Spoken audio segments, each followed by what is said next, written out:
Hello and welcome to another exciting episode of Let's Talk Psychiatry. We're still in the personality disorder series and we just finished cluster A. Today, let's talk and give an introduction to cluster B personality disorders.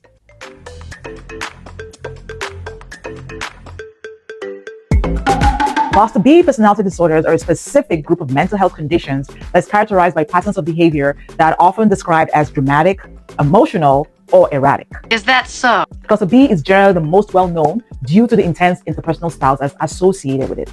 The four cluster B disorders include antisocial personality disorders, borderline personality disorder, histrionic personality disorder, and narcissistic personality disorder. While each diagnosis has its own unique criteria, they all share a common thread, which is difficulty with emotional regulation and maintaining stable relationships. So over the next few weeks, we're going to dive into each of the personality disorders one by one and explain more about each of them.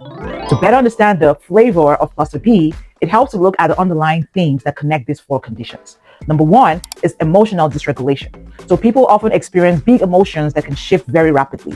A minor setback might feel like a huge catastrophe.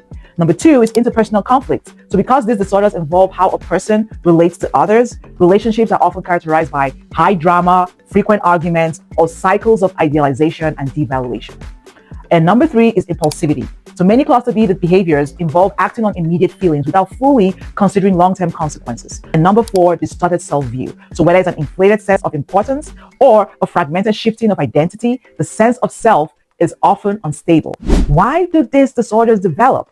It's important to remember that these are complex mental health conditions and not character flaws. Research has suggested that they arise from a combination of factors. Number one is genetics. So family history of personality disorders or other mental health issues can increase the risk. Number two, environment. Many individuals diagnosed with cluster B disorders have a history of childhood trauma, neglect, or invalidating environments. Number three, neurobiology. Differences in brain structure and chemistry, particularly in the areas governing impulse control and emotion, play a significant role. The diagnosis must be made by a qualified mental health professional.